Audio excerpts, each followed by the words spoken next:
Terkuak kronologi WNA Singapura dibunuh di Sukabumi, jasad dicor lalu dibuang. Aksi kekerasan sadis kembali mengguncang tanah air setelah seorang warga negara asing, WNA, asal Singapura berinisial SS, 80, ditemukan tewas mengenaskan akibat pembunuhan berencana.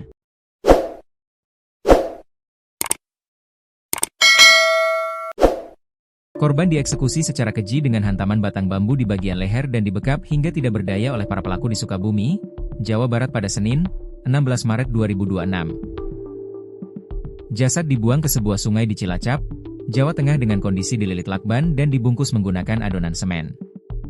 Jarak dari Sukabumi ke Cilacap sekitar 390 km dan memakan waktu sekitar 9 jam jika ditempuh menggunakan kendaraan pribadi.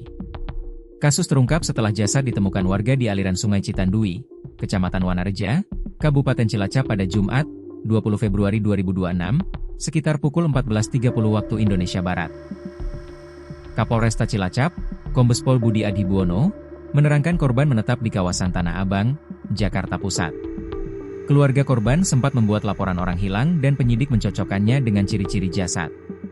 Penemuan jasad tersebut menjadi titik awal pengungkapan kasus ini hingga kami berhasil mengidentifikasi korban.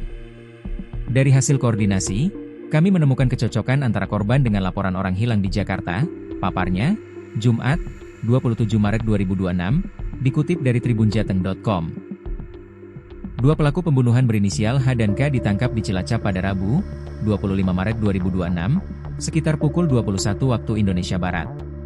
Satu pelaku lain berinisial A masih buron diduga sebagai dalang pembunuhan. Kami telah menangkap dua orang pelaku, sedangkan satu lainnya yang diduga sebagai otak kejahatan masih dalam pencarian. Lanjutnya, pelaku H berperan sebagai eksekutor dan menganiaya korban menggunakan batang bambu. Sedangkan pelaku H membekap mulut korban agar tak berteriak. Korban dipukul hingga lemah dan dibungkam agar tidak melawan, tandasnya. Untuk menghilangkan jejak pembunuhan, jasad dibungkus kain sprei serta dicor.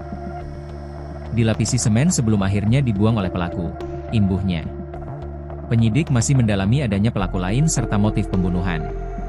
Akibat perbuatannya, para pelaku dapat dijerat pasal 459 KUHP dengan ancaman hukuman pidana mati, penjara seumur hidup, atau maksimal 20 tahun penjara.